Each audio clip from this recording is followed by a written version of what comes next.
ఇప్పుడు సెంట్రల్ లో మోదీ ఆ రాహుల్ గాంధీ ఉన్నారు. లోకల్ ఛానల్ ఏది గెలిస్తే బాగుంటుంది, ఎవరు గెలిస్తే బాగుంటుంది?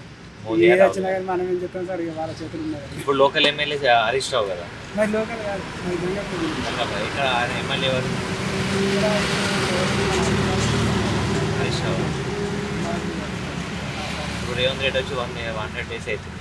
మన డెవలప్మెంట్ కనబడుతుందా మీకు అక్కడ?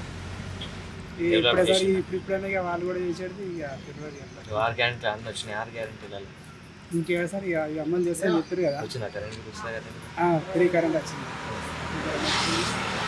రైతులని కూడా ఇంకా పడలేదు, మొన్న పడ్డదని అన్నారు. పడ్డదా? పడ్డది, అమ్మనాడు తాగా పడ్డది, ఇంకా ఈసారి పడలేదు. ఇప్పుడు ఇది కేసీఆర్ ఓడిపోయింది, మరి ఎందుకు ఓడిపోయింది అనుకుంటున్నాను కేసీఆర్? ఏమో సార్, ఇక ఎందుకు ఓడిపోయింది మనం చెప్తాం కానీ వాళ్ళ అదృష్టం, ఇక దురదృష్టం అని చెప్తున్నాం. ఇప్పుడు కరెంట్ ఉంటుందా ఊర్లో? కరెంట్ ఎక్కువ తీసేస్తున్నారు అంటున్నారు, మరి నిజమే? అప్పుడు అవుతుంది, అప్పుడు పాత గవర్నమెంట్ ఉన్నప్పుడు అప్పుడు ఎక్కువ ఏం పోలేదు కానీ ఇప్పుడైతే కొంచెం పోతుంది. ఎక్కువ అవుతుంది. అప్పుడప్పుడు చెప్పాను, ఇక చేంజ్ చేస్తారు కదా, చేంజ్ పోతుంది.